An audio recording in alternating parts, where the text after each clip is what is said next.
Funding for this program has been provided by the Diocese of Scranton, and in part by Grimm Construction. The meaning of the word church is not only that of a building, but of people of God. In this corner of Pennsylvania, the Catholic faithful, along with those of all faiths, have created a society in which religious values, respect, and dignity for every human spirit are paramount.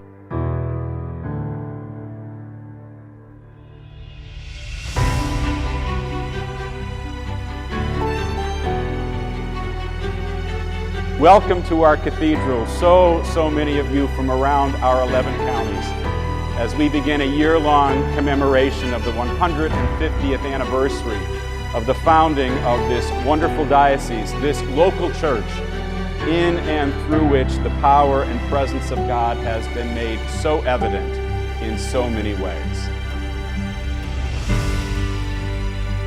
It was actually March 3rd, 1868, that the Holy Father at the time, Blessed Pius IX, had signed the decree. So we're going to commemorate it that weekend with a special liturgical celebration here. Everyone, top of 11, everybody there? Ready? Yes. 1, sing.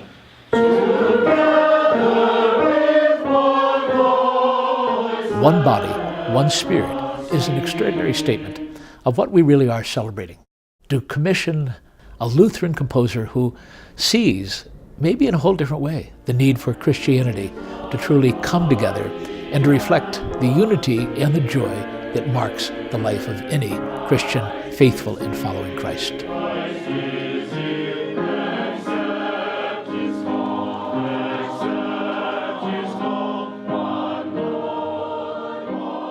We have, as Catholics and as a church, a message and a mission. It's the message of the gospel of Jesus, and the mission is to live out that message by both the teaching that we provide and by the example of our lives and the service related to that. In 2010, the diocese welcomed its 10th shepherd, Bishop Joseph C. Bambera. This day is about Jesus' challenge to his church, his people. Jesus first of all calls us to create an environment in which all life is cherished and treasured. He challenges us to heal the wounds of the poor, those who are alienated from his church, victims of sexual abuse, and all those who are exploited, burdened, and broken. Why? Because every life is created in the image and likeness of God, and thus has value, dignity, and purpose. This is the agenda of the Diocese of Scranton. This is our work together. Wounded and Loved, Regathering the Scattered was written by our bishop, Bishop Bambera. And it's a wonderful, wonderful reflection. And in that, how are we fulfilling the vision? How do we look at what has taken place in the history? Our diocese is 150 years old. That's pretty significant. And through the years, there has been an answer to the call. There has been a way in which the mission of Jesus has been lived out here. And there has also been times when we've had to ask forgiveness. When we promulgated our pastoral vision, we had just come through a long period of introspection, a long period of restructuring our many parishes. A lot of people were wounded. We realized that while we're wounded for one reason or another, our world is, isn't it? We need to gather people back together again. In order to put forth that vision, we had this incredible consultation that was done. And so we set forth a vision rooted in servant leadership. What we celebrate as a diocese during this great anniversary year is just this incredible gift of the people of God recognizing our shared responsibility for building the church. Always was, and it will always be that way.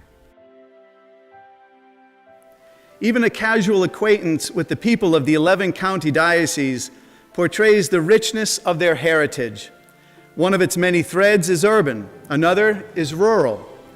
Mountainous terrain is contrasted with rolling valleys.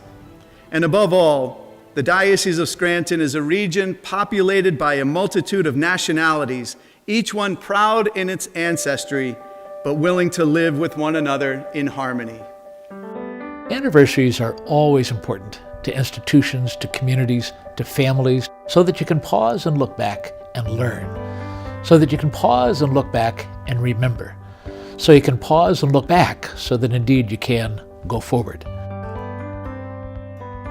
1868 may have been the year of the creation of the diocese, but for better than 4 decades, Catholicism was flourishing in what ultimately became the Diocese of Scranton.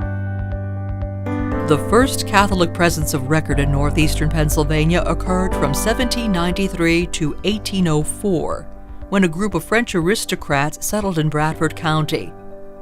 They called their community Asilium. They were planning to receive emigres fleeing the Revolution. That never really amounted to a whole lot, but that was the very first beginnings of the Catholic faith in the land that is now the Diocese of Scranton. The next wave of Catholic immigrants would settle in Silver Lake in Susquehanna County and build St. Augustine, the first church in the diocese. Silver Lake is particularly significant because it had the very first population of Irish Catholic immigrants developing the farms. First priest who ministered to them was Father Jeremiah Francis O'Flynn.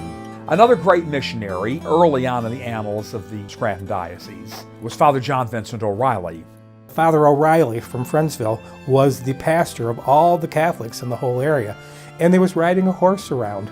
Father O'Reilly, in his time as pastor of this whole area, built 33 churches. The foundational efforts of Father O'Reilly and other pioneer priests found a champion in Bishop John Newman. When he was the Bishop of Philadelphia, he was our bishop here in what is now the Diocese of Scranton. And he actually came through these parts in northeastern Pennsylvania and north central Pennsylvania on horseback. He was known for his holiness and his zeal. He is today a canonized saint of the church. And you will find in parish after parish after parish of the Scranton Diocese, if you look at their sacramental record books, you will find the saint's name. From that first Mass for the French in Bradford County to the arrival of German and Irish immigrants, the Catholic population began to grow. So that just after the Civil War in 1866, there was a plenary council, an assembly of all the bishops in the United States at the time. And in that council, they suggested that a diocese be established here in Scranton, with Scranton as the see city, the center of that diocese. And that was sent over in 1866, and in 1868, 2 years later, all preparations were in order, and Blessed Pius IX decreed the establishment of the diocese and cut off 10 counties from the Diocese of Philadelphia. Of course, a few years later, Lackawanna County was formed and became the 11th county that we have today. The Diocese of Scranton is a very unique region. The church in Susquehanna County may be very, very different than the church in Lycoming County, than the church in Monroe County, and the like. In certain parts of our diocese, particularly in Luzerne County, some parts of Lackawanna, and in the Poconos, we have an incredibly blessed new wave of immigrants who bring just such a wonderful, wonderful presence to our parish communities and our schools. The Hispanic community in the United States is largely Catholic. It is a continually growing community. It's a challenge for non-Hispanics to include and understand the experience of church that those of Hispanic origin have. Something that's always marked the Diocese of Scranton has been the diversity of the Catholic population. It's part of the fabric of the church. We're an immigrant church, totally, throughout the centuries. The diocese has a very rich history of immigrants who have come here to work in the coal mines, to work in the various factories and the farming communities, the railroads. Out in Lycoming County, it was lumber along the Susquehanna River. In Tioga County, leather tanning, particularly Italian Catholics who knew the leather trade, settled there. We are living in a nation in which we were the foreigners and in which we had to prove ourselves and we had to work our way up. The Germans, the Italians, the Polish, the Croats, the Slovaks, the Lithuanians, and so forth, they all had their own languages when they came here. They wanted to live with their own and near their own and have their own church. It strengthened them as a people. Between 1868 and the year of his death in 1899, the first and longest-serving bishop, Bishop William G. O'Hara, blessed over 70 new parishes in the diocese. He had to deal with all these people pouring into the area. And how is he going to provide for all these people? He was the organizer. He had to do that. Build churches and build schools and build all these things. It's a brick and mortar stage. And the same with Bishop Holman. There was great growth under him too. As the process of assimilation continued, you don't find the language barrier any longer. Younger generations are more Americanized, if you will, than their forebears had been. As a result, there became less need for the multiplicity of churches, and that was, of course, a need that subsequently had to be responded to as well. In 1962, Pope John XXIII called for the Second Vatican Council, marking a period of renewal for the Church. Many changes would result, challenging parishioners to reimagine what it means to be a Catholic. The First Vatican Council ended in 1870. They only have one of those about every 100 years or so. All the bishops of the world come together in Rome for these long sessions. When the diocese celebrated its 100th anniversary, it was 1968. That was immediately after the council. And at that time, it was a community that was coming out of ethnic conclaves, joining the middle class, being more integrated into the greater American population. And along with that came this great change in the way parish life was organized, and in general, what it meant to be Catholic. I grew up in Hazleton in a Slovak parish, and we passed 7 other churches, Catholic churches, to get to the Slovak one. We really were kind of fighting against each other sometime, and I think Vatican II brought us the ability to say, hey, look, we're all in this together, whatever part of Europe we came from. You're Catholic first. You know, we had that tremendous growth, and now we're consolidating. That's what's happening now. A number of years ago, we went through Call to Holiness and Mission, which was a process by which we sort of right-sized our number of parishes based on our population. What were small, almost country parishes became the largest parishes that we have. St. Jude's in Mountaintop, for example, just built a brand new church. St. Jude's Parish started in 1953. Before that, there was a small church, St. Catherine's, which was a mission church. Now we're 2,500 families, households, which is pretty substantial for our diocese and our area, and we still have continued growth. As ethnic parishes closed, artistic elements were reborn in the new church. So we have a lot of traditional elements from a lot of great, meaningful, active Catholic communities in the past that are still alive very much. St. John's is a multi-ethnic parish in the heart of the Poconos, one of the newest parishes in the Diocese of Scranton. The church was built actually in 1990. We have about 1,300 families. We see people of all different skin colors, of all different backgrounds and ways of life. It's beautiful. It reflects the universal church. A place like the Poconos, where the population has vastly grown only in recent years, in the last 30 years or so, we can see a different kind of church here. People can find an experience of community and fellowship, not just because their grandparents or great-grandparents built this church, but because this is the place where the body of Christ meets and worships and is built up. Perhaps nothing has built up the church in the Diocese of Scranton more than Catholic education. The Sisters, servants of the Immaculate Heart of Mary, established and taught in the first diocesan parochial schools. Education opens the door to a future. That's been our dream from our foundress. Catholic education is a great gift and a great ministry of the Church. Each bishop had their own vision of Catholic education, up to our present bishop, Bishop Bambera, who is very concerned about making sure we keep our Catholic education sustainable, spiritually sound, and academically excellent. Our goal is to make them productive citizens of their community and of their world. Today, there are 4 high schools and 16 elementary schools in the Scranton Diocese. Commitment to academic excellence for St. Jude's, which is paramount for us, is the fact that we're a blue ribbon school. But it's more of that we're educating the whole child to have them become compassionate, caring children and people of service. People of service.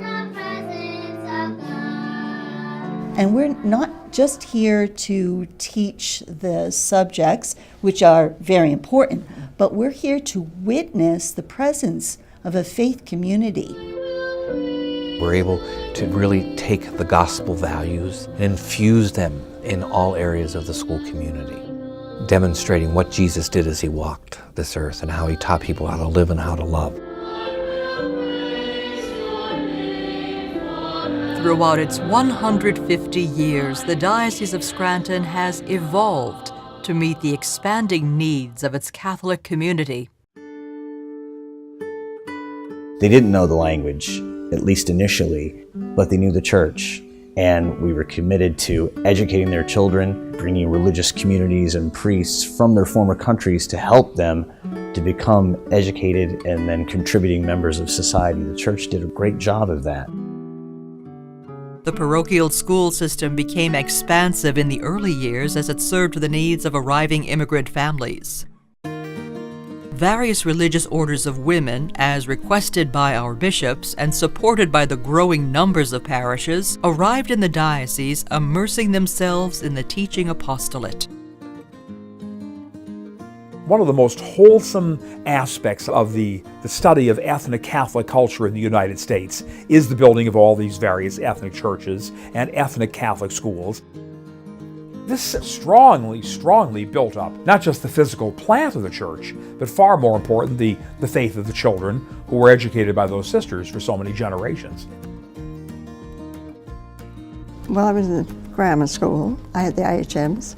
I went to high school. I had the IHMs. And then I joined the IHMs in 1938. When I was here in Scranton, I taught 7 days a week. Very beginning, we got very small salaries, so we just had to get along with what we had. No complaints.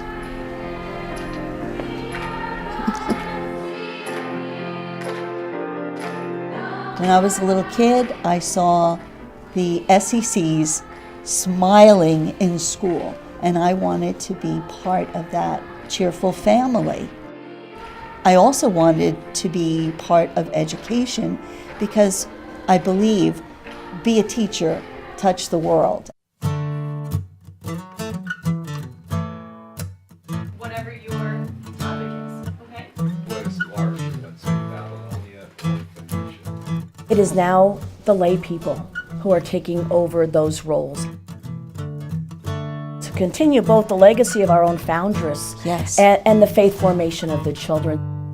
And really, that's what we're here for. We're here to pass on the heritage and the faith. All teachers in Catholic schools are teachers of religion. It's a whole program that works together with families and gives them that sense that you should be the best person God created you. So that they're formed intellectually and they develop their critical thinking skills so that they make good decisions in life and good moral decisions. People are really working hard to maintain that opportunity for their children, just like the opportunity was there for us. I was a product of Catholic school education. It's something you don't walk away from. It's ingrained in you, becomes the fiber of who you are. My parents worked very hard. I watched them be involved in the school and the church, making sure they donated their time and their efforts. It just becomes a part of their life, the giving back. I went to Holy Rosary grade school, I went to Bishop Hannon High School, and I went to Marywood University. My values, my ethics, my faith, those were my formative years. They built the foundation upon which we lived our lives. It has prepared me to live in a world that isn't easy, that is more complicated than most of us want to admit, in a day and age when our own unique challenges truly compel us to find new solutions to go forward.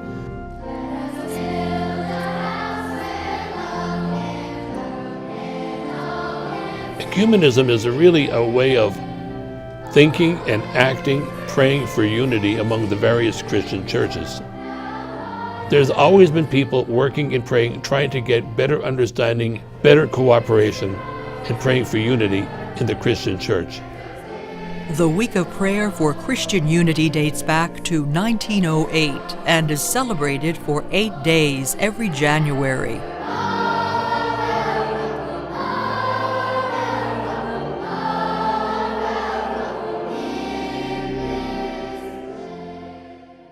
Division among the body of Christ has been historically the default position. But thank God, that has changed and is changing. We gather today as Christians of multiple theological and cultural views to celebrate our foundational unity in Jesus Christ. I think as we look back over the last 50 years, we've made great progress in terms of reaching out to all peoples, but especially our own brothers and sisters in Christianity. And the Holy Hootenanny is just an example of that. That 17 different Christian communities could come together under one roof and pray together in song. It would not have happened 50 years ago.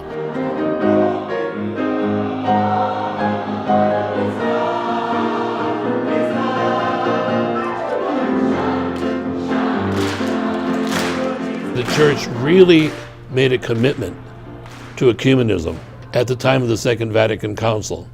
The council really changed our attitude, and we invited the Protestants and the Orthodox to the council. They came. My goodness. You know, you have to understand where we were and where we are now.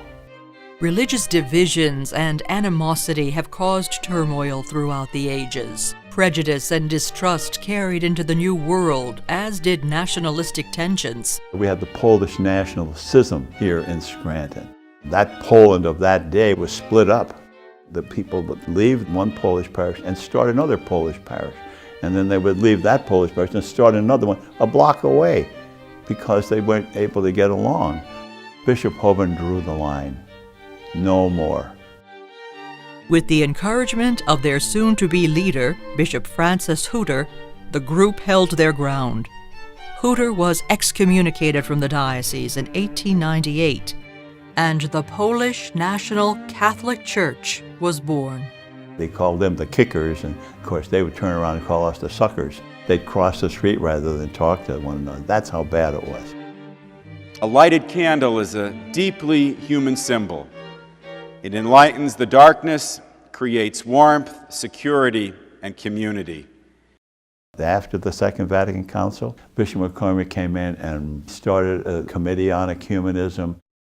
And he went out and actually entered Protestant churches and preached in these churches at their invitation. And I was the head of the commission to work with the Polish nationals. And we have this whole period of ecumenism now where we try to get along with everybody and implement the gospel. As ambassadors for Christ, we will carry His light into the world, into the dark places where fighting, discord, and division impede our united witness.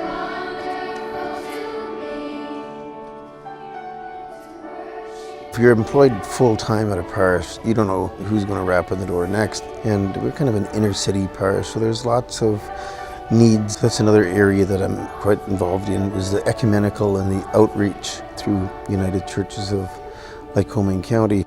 We can't help everyone, but in certain situations we do a remarkable work, regardless of race, creed, color, whatever. And it's an opportunity, whether it's the food pantry or the little one's clothing closet, and our deacon is employed there as a shepherd of the street, just to be the Jesus in their life for that moment.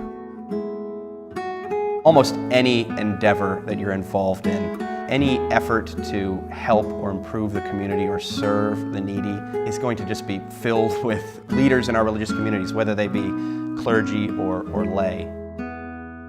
I think when the community sees us as religious leaders getting along peacefully, even though we may disagree theologically, that we're able to work together and build up the community. We find out that the more we talk together, we have more in common than we have differences. And the more we understand that, the better we cooperate. We also know, as the Second Vatican Council said, there are seeds of truth in all the religions, and we pray for understanding, cooperation, and respect for all religions. Because we're one human family, one human race.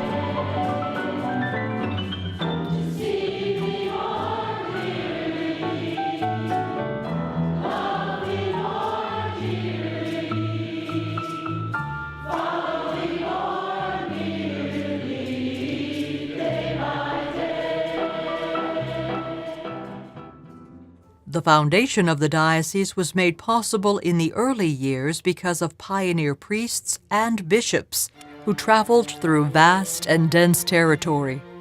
Mass was periodically celebrated and the sacraments delivered to the homes of the faithful. As the diocese grew, they established parishes and became trusted figures of authority in Catholic communities. Father Kern was the pastor of a mining community. And as a pastor, you're part of the life of that community. And I think Father Kern saw up close some of the victimhood and the carnage of the industry. When John Mitchell, president of the United Mine Workers, came to the region, he befriended Father Curran and Bishop Hoban. Together, they encouraged the miners to strike for better working conditions. The strike lasted 163 days, garnering the attention of the nation and a visit by President Theodore Roosevelt. That's the first time that they made headway. It didn't solve all the problems, of course, but it was a turning point. So that's why John Mitchell is so revered. That was a great time. The church was just so vibrant and out there in leading all these things. Today, it seems that the church problems are much more difficult to deal with. When I was born in 1965, I looked it up, there was over 430 some priests that were in the diocese.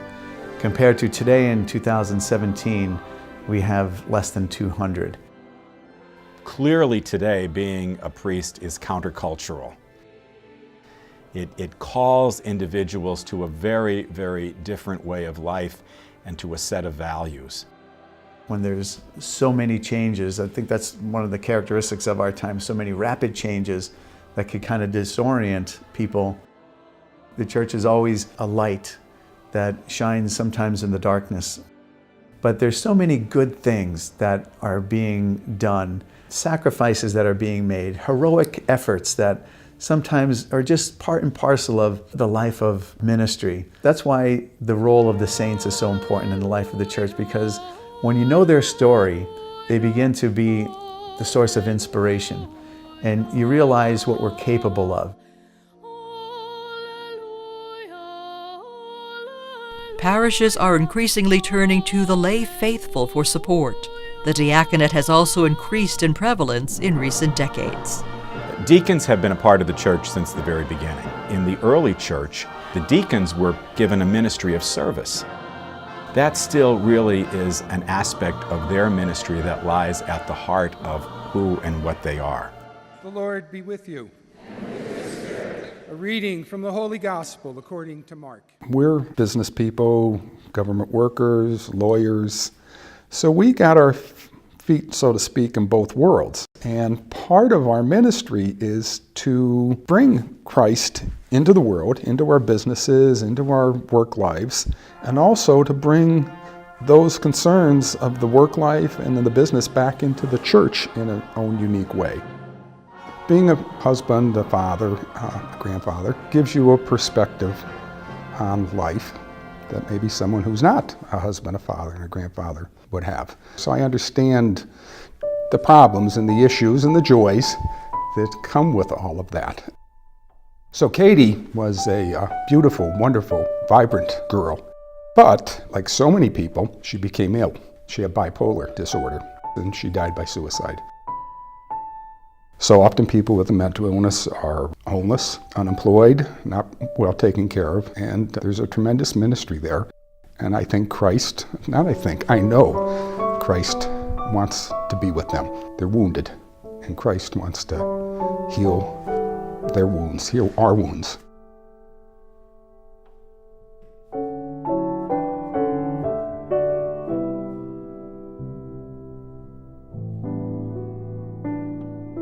There's the rock foundation upon which the church is built, and the teachings that guide us always are going to be that rock foundation. But the things that change often are the things that you have to adapt to, and as the world develops, so too will people and the church.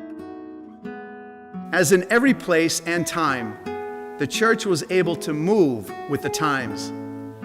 In some instances where there is not a full-time pastor available to lead a parish, Bishop has drawn on the provision in canon law to appoint a person other than a priest to provide the primary pastoral leadership in a parish. In this diocese, we call that person a parish life coordinator. This can be a member of a religious community or a deacon, but it also can be a layperson. In 2015, our pastor was going to be retiring. The councils here at Our Lady of the Eucharist had been studying and reflecting, okay, what's going to happen to us? They wrote to Bishop Bambera and said, we hear your message. We think we would be ready to take on this model. So it really came from the people up. And they have truly jumped right in because this is their parish. They've been nurtured that they are the people of God. And as the people of God, it's important for them to accept responsibility for a parish community if they want a parish community to be there. But we have to always remember that we cannot be church without our priests. We need young men to step forward. We pray for that young men will answer the call to the priesthood because we need them. We need them for the sacraments. This model will strengthen your own faith, but it also will cause you to look at the wider picture, the bigger picture. What do we need, not just here at Our Lady of the Eucharist, but what do we need for the Diocese of Scranton? What do we need for the church beyond? What can I give to the King? Give to the one who has everything. What can I give? What gifts can I bring? What can I give to the King? What can I give to the King? More lay people in the church in recent decades have found themselves called into ministries, for example, in the liturgical life of the church, active ministries in roles of leadership and consultative councils. And certainly also, even though it's always been true, the lay people have taken the lead in ministries of service and social justice. Give him a love that's tender and true, and he'll give it all back to you. Yes, he'll give it all back to you. When you work in a parish, you sort of look at faith from a different perspective. It is not only yours, but now it's how does everyone view faith and how do you worship together? My role was to help build a bridge between the already established community and then the Hispanic Latino community who is new incoming. And how can we really work together as a whole Catholic community. Also helping the Hispanic Latino community navigate and learn. In the ministry of the church, whether you're a priest or lay person, you're going to die with your boots on. And I just love the interaction, the struggle, that being part of an important part, of the life of certain families. It's in a privileged position that we're in to be able to kind of live the Beatitudes, and sure you can memorize the 10 Commandments, but do you live them? And particularly with the outreach, we put our words into action. What can I give to the King? Want to try it with me? As I've grown in the church, I realize that there's different things that I can contribute. Sometimes it's me saying, oh, I would like to be a lecturer, or I would like to do this. And other times it's people within the church saying, you know what, I think you'll be really good at that.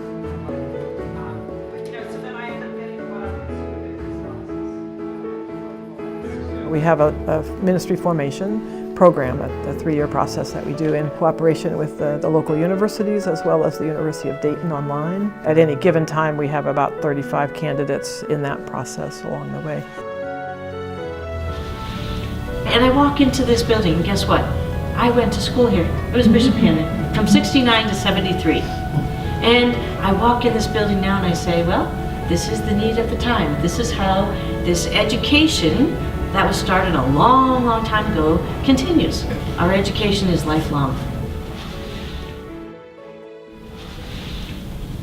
Right now in our country, we have to pray very, very hard that we can live as saints of our time.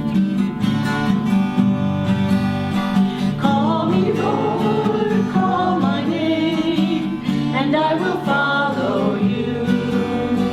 Call me, Lord, call my name, and I will follow you, and I will follow you. More and more people are beginning to see their rightful place in ministry in the church. Every baptized Christian has the responsibility to live their faith, to take what they've been given by God, whatever that gift may be, and to use it for the sake of others.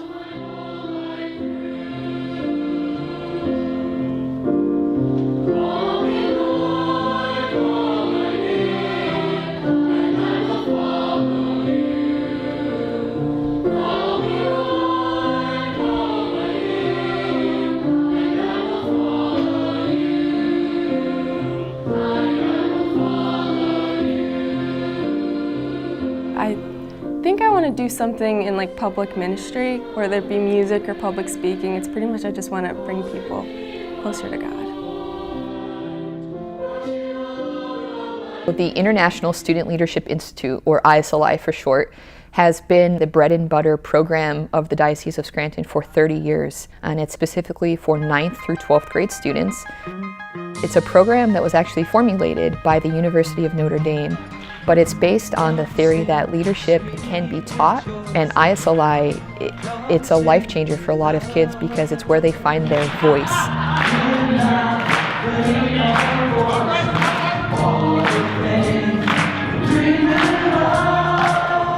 Coming to events like ISLI that provides adoration and daily prayer and just different events like that the diocese provides has really strengthened my faith, and through that it's given me so much confidence. It's not easy to be a faithful person, but it is easier with the influence of like-minded people, and it's a little easier to even speak out about what means a lot to you. It's just amazing. You see the faith in the people around you, and it motivates you to go out and change the world.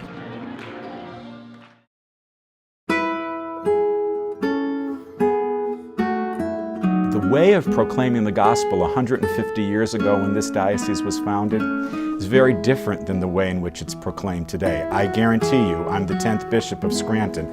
None of my predecessors used Twitter. I do. What is so significant, however, and at times can be a real challenge, is how we translate the message into the particular lives that we are encountering, into this particular era in which we live. Not to modify the message, but to translate it and to communicate it in a way that's both understandable and meaningful. The Catholic Light was launched in 1901 by private publishers before being purchased by the diocese in 1922. It delivered local, national, and international church news on a weekly basis for over 50 years. Today, the Catholic Light reaches its 50,000 subscribers every 3 weeks. As the new bishop of this absolutely magnificent diocese, the procession into the church took about a half hour. Leading the way were some 400 diocesan priests and representatives from various religious denominations. It was, 1983, and I was a local reporter at WDAU and an anchor, and he said, "I'm looking for someone just like you." And so I quit my job and I went to work for him. It was a joyous celebration shared by many families. He felt strongly that you needed to use the medium. You needed to use the media in order to reach the people. And he really wanted to establish a platform for doing that, using all means of communications, radio, television, newspapers. And I have to tell you, I didn't know a whole lot about establishing an office of communications, but I learned a lot from him along the way. And there was no other layperson ever in a job like that in the diocese. So it really was a pivotal point, I think, and he was a pioneer back then. All the work that went after that, it just grew by leaps and bounds. Today, Catholic Television produces live broadcasts of daily weekday masses. Their flagship program, Our Faith, Our Diocese, provides news and human interest stories from around the 11 counties on a monthly basis. I see how we communicate today. I know that the Church moves at a different pace than the world, but it does get there. And perhaps more than any other institution, it has consistently communicated the Word in a way that has survived more than 2,000 years and still challenges, persuades, and encourages people to live their lives in a different way. You know, that whole motto, what would Jesus do? That's still fundamentally a touchstone of who we are. How do we follow in Jesus' example, his footsteps? Women and men religious from numerous orders have served the Diocese of Scranton, teaching in schools, sponsoring healthcare institutions, ministering to the poor, and advocating for justice. The Sisters, servants of the Immaculate Heart of Mary, were the first to arrive in 1858. We were here before the diocese was formed, mostly in education and meeting the needs of the immigrant people who came to this area. The Sisters of Christian Charity came in 1872, and the Sisters of Mercy in 1873. The Sisters of Mercy had come from Ireland. They'd come from Catherine Macaulay, who was a young woman who really addressed the needs of the poor in Ireland. The sisters came to Wilkes-Barre, to St. Mary's. They were asked to come to teach in the elementary school, eventually the high school, and their intention always was to found a college for women. We opened our doors here at Misericordia on September 24th, 1924. The 4 Catholic institutions of higher learning in the diocese today were originally established to educate first-generation students. If you think of our world at that time, our society, our nation, this area, the first Bishop of Scranton, Bishop O'Hara, he wanted their future to be better. St. Thomas College, established by Bishop O'Hara in 1888, was the first of its kind in the diocese. He always wanted a religious order to run the school. And the Christian Brothers had the university for 45 years. Bishop Hafey in 1942 turned to the Society of Jesus. The Society of Jesus, founded by St. Ignatius of Loyola in the 16th century. St. Ignatius and his early companions felt that education was a wonderful way of transforming hearts. And that notion of transformation is really key to the Jesuit vision, and particularly the Jesuit vision of education. Back in 1915, the sisters, who always had, I would say, bold ideas, got the idea that it was really important to educate women. If you recall, back in 1915, women in the United States couldn't even vote. Once we were able to educate them, they got jobs in town, mostly as teachers. Many a person will tell you that he or she has been educated by an IHM sister, but also by people who went to Marywood, who were educated by IHM sisters. Another example of a religious order coming to the diocese to meet a particular need is the Order of the Holy Cross, a French order of priests that established the University of Notre Dame in 1842. Early on in the 30s and the 40s, Bishop Hafey here in Scranton Diocese and Auxiliary Bishop O'Connor had been reaching out to the Holy Cross Fathers to come to Wilkes-Barre. Misericordia had higher education for the women out in Dallas, but there wasn't an opportunity for the men. Part of Father Moreau's vision of higher education was as an act of resurrection, moving from darkness to light. And so in some ways, coming here was to try to help the sons of coal miners move literally from the dark to above ground to the light, but also to enlighten minds, to enlighten hearts. Actually, that's a byline of the mission of Holy Cross Education, to transform hearts and minds with zeal in communities of hope, and to give people hope. Coming out of the Second World War in 1946, would come down in their Navy uniform or their Army uniform, and before they can get an application to go to King's, they had to unload boxes or paint walls because there were no employees. That first graduating class put the school together literally. We still have some of those first generation alums that tell the story of the opportunities that were given to them in that period of time when there weren't a whole lot of opportunities.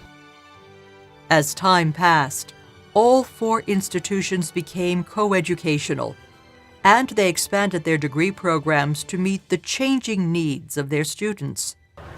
But the core Catholic values present from the beginning continue today as the basic tenet of their mission.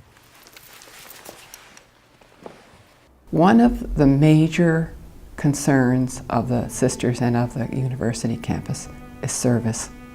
Service to those who aren't able to provide for themselves. We were not put here to be a cloistered place up on the hill. We were founded by the walking sisters who said, I'm going to go out and see where the challenges are, and then I'm going to do something about it. St. Ignatius had a phrase, go forth and set the world on fire. So we hope that that journey of transformation would be experienced by our students so that they leave here, not only with that cherished diploma, but also with the desire in their own hearts to transform our world. A professional is somebody that stands between a complex body of knowledge and the public good. And you stand in between to mediate it. The part that doesn't change.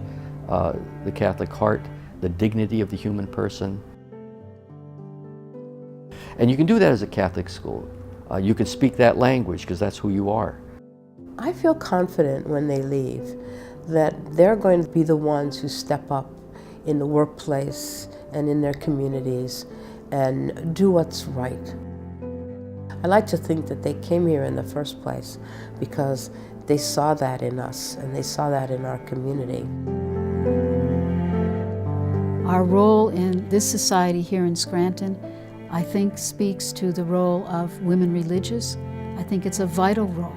When you look at the area of social justice, the rights of the poor, the rights of the immigrants, people in society that really almost have no one else, the voice that we give is a voice that needs to be heard.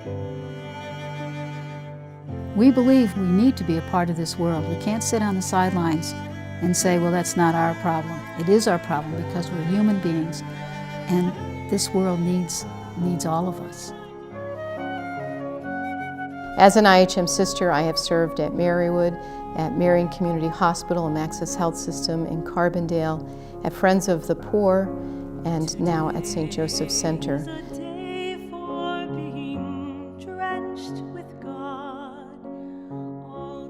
Well, the history of St. Joseph's Center really is a beautiful story of its humble beginnings.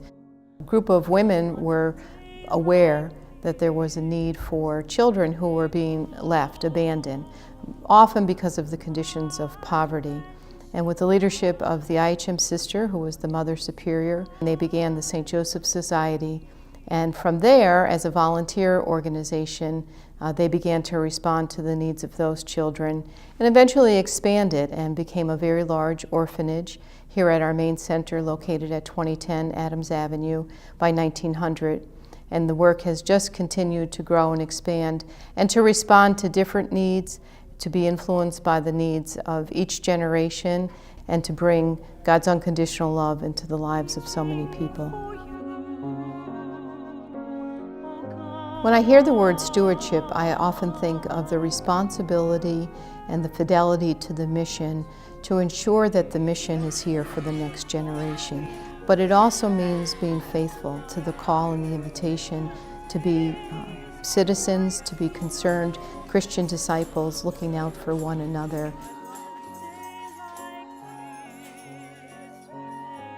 few years back, St. Joseph Center had an anniversary, and at that time we said, what resources do we have that could meet an unmet community need? And we formed what we call Trinity Child Care Center, which is a pediatric extended day program for children with medical needs. It's a beautiful program, and it just is a great reminder of the importance of asking that question, what are the resources we have, how have we been blessed, and how in turn can we give that back to the community? And more times than not, it ends up being a blessing back to us.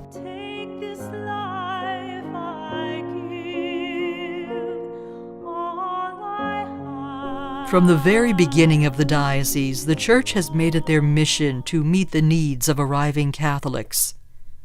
Their lives were often filled with hardship and sacrifice, so the Church responded when possible to reduce the burdens of its most vulnerable members. In 1877, the diocese created Catholic Charities, and the first entity was St. Patrick's Orphanage in Scranton. Over many years, there were additional locations trying to meet whatever the needs were at the time. In 1968, the name of the organization was changed from Catholic Charities to Catholic Social Services. Much growth occurred. We formed a relationship with Big Brothers Big Sisters. We also created services that included adoption and foster care, pregnancy and maternal health, housing and residential services, for example, for veterans, low-income families, and the elderly. We offer shelters and kitchens, for example, St. Vincent de Paul Kitchen. It very much fits with the mission of the Catholic Church.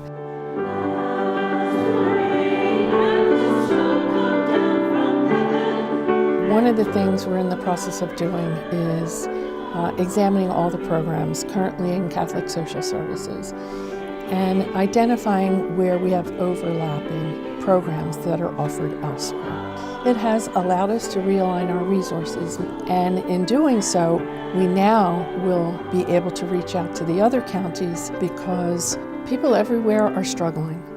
Catholic Social Services also provides compassionate support by caring for the sick, visiting prisoners, and serving families in need.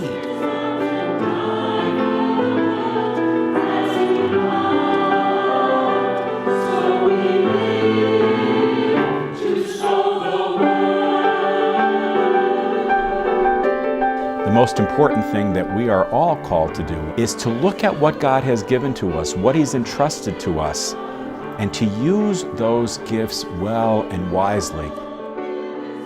We're all called to go beyond ourselves, to make our world filled with goodness and love and mercy.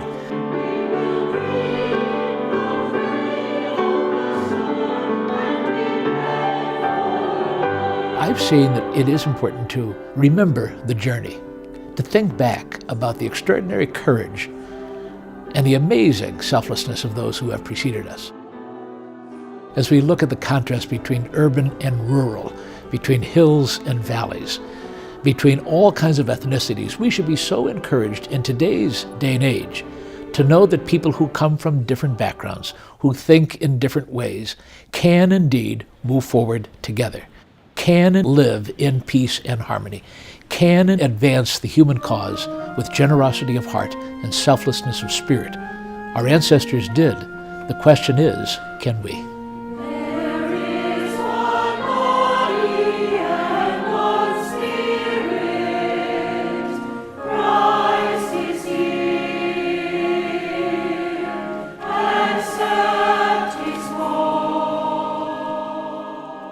In our corner of God's kingdom, in our 11 counties and 120 parishes, our simple lives, our lives that so often we don't even think have great meaning and purpose, our lives become the fertile soil in which the seed of God's Holy Spirit, planted and nurtured, gives life to the Church of Jesus Christ. We are one church. For as different as we may be, and we are one church.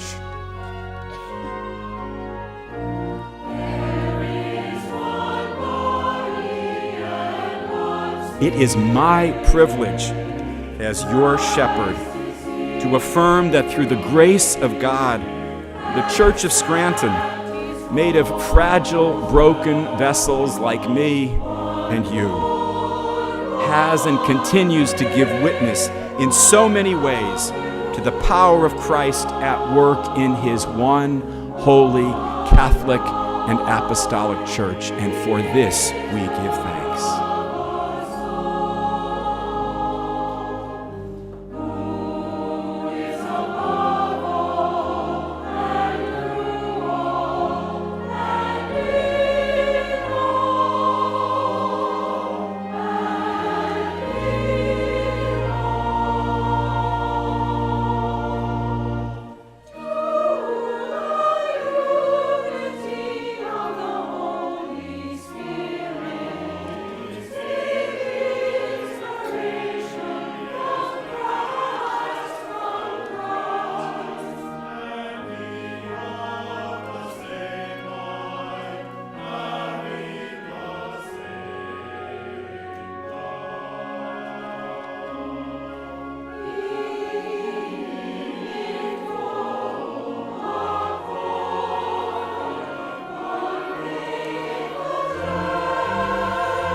Funding for this program was provided by the Diocese of Scranton and in part by Grimm Construction.